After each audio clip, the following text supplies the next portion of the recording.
Today we are going to discuss the nature of the roots of quadratic equation. In order for us to determine our nature or the nature of our roots, we need to use the formula b squared minus 4ac sa magiging given na expression natin mamaya.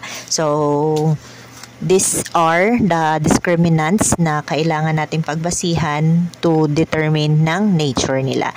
So, b squared minus 4ac is equals to 0. Kapag ang sagot natin mamaya ay equals to 0, that would be real numbers and are equal.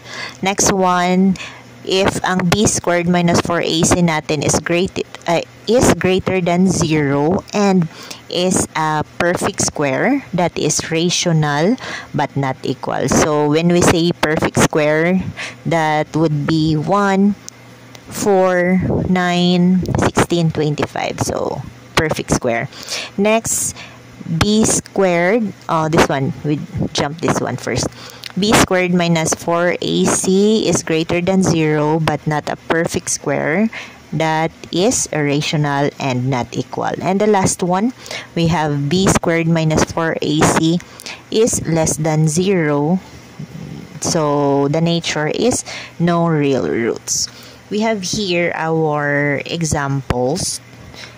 First, 2x squared minus 8x plus 3. So again, ito yung magiging a natin, the b, and the c.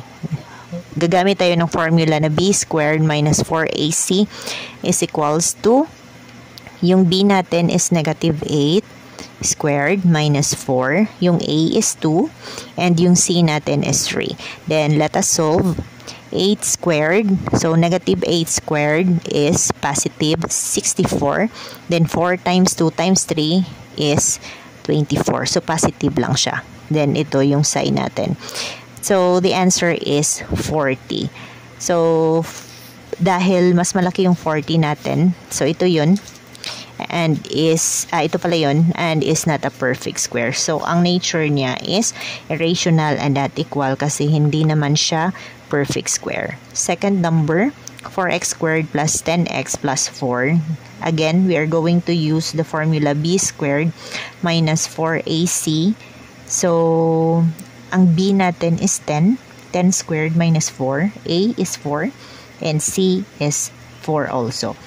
Then, 10 squared is 100 minus 64.